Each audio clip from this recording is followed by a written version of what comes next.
नमस्कार मित्रांनो, हा बघा निर्मल सीड मुक्ताईनगर जिल्हा जळगाव येथील प्लॉट आहे.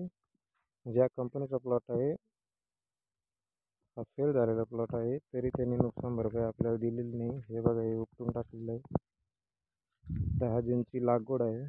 आता 10 ऑक्टोबर आजची तारीख आहे. आज हे उपटणं चालू आहे.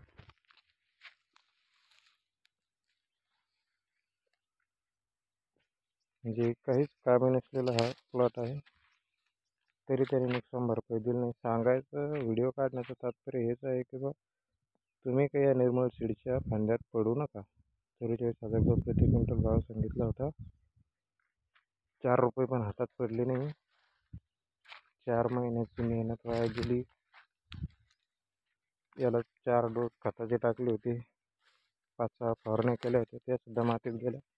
हे बघा, हे उपटणं चालू आहे.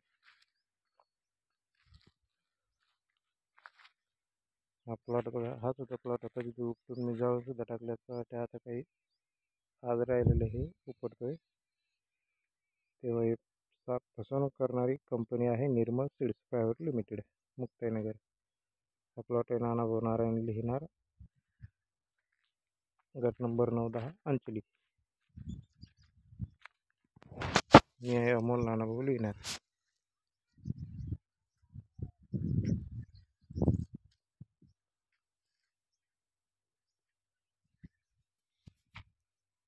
शेत आहे. हा दुसरा प्लॉट आहे बघा, मायक्रो कंपनीचा. तर मायक्रो कंपनीचा 1 नंबर प्लॉट आहे, परंतु हिचा भाव 30,000 असल्यामुळं मला वाटलं 44,000 रुपयाचा प्लॉट लावून खूपच पैसे कमवू. हव्यासा पायी बघा, हा किती छान प्लॉट आहे. हा मी सोडून दिला, परत एक प्लॉट घेणार होतो मी या कंपनीचा. बघा, हे बोंड केवढे आहेत. मायक्रो सीड्स प्रायव्हेट लिमिटेड आहे. आणि हा बघा उपटणं चालू आहे, निर्मल सीड. कृपया करून हा प्लॉट कोणी घेऊ नका. हा फसवणूक होते. याची हे झाडं उपटणं चालू, रोगून काढल्याच्या नंतर सुद्धा त्याला फुलाला पावडर आलं आणि त्याचं बोंडात रूपांतर झालं. पाहू शकता तुम्ही. हे बघा, हे बोंड. आणि हे विदाऊट रोगींचं झाड आहे. आता रोगून उपटल्यानंतर हे बोंड, तरी म्हणतात आमचा प्लॉट फेल नाही. तुम्ही तुमचं काही करा, आम्ही काही नुकसान भरपाई देणार नाही. बोंडच बघ, कवळे एवढले असताना तिथे रोगून काढलेली एक झाड तेवढं झालं. त्याच्यानंतर तर बोंड हे रोगींचं झाड तरी बोंड आले बिगर पोलन.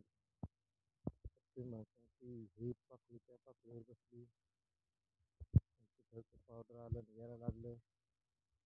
बाकीचं कोणा काढलंच नसतं, मग नुसतं प्लॉट लावून दिला असता आणि नसतं झाले असते. पोलन करायचं काम नसतं.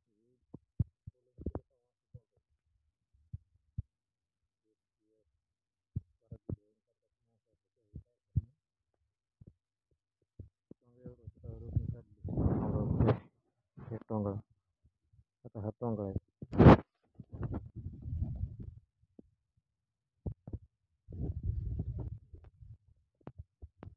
मोठं झाड आहे.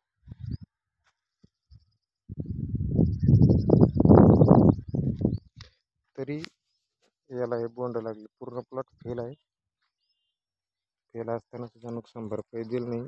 बदनामी करण्याची काही गरज नाही, पण कोणी शेतकऱ्यांनी लावू नये, फसू नये. शेतकरी काही पंतप्रधान मुख्यमंत्र्यासाठी काही कमी नाही. त्याचे कष्टाला फळ असतं. कष्ट करून फळ नाही भेटलं, बरबाद होतो. आधीच पावसाने आणि त्यानं अतिवृष्टीनं बरबाद झाला. भावानं सरकारनं बरबाद केल्यावरून या कंपन्या. तेव्हा निर्मल सीडचा कुठलाही प्लॉट लावू नका, ही कळकळीची विनंती आहे. आणि हा लाईव्ह प्लॉट तुम्हाला दाखवला आज 10 ऑक्टोबर 2025ला. लावला होता 10 जून 2025ला. कृपया कोणी फसू नका. धन्यवाद.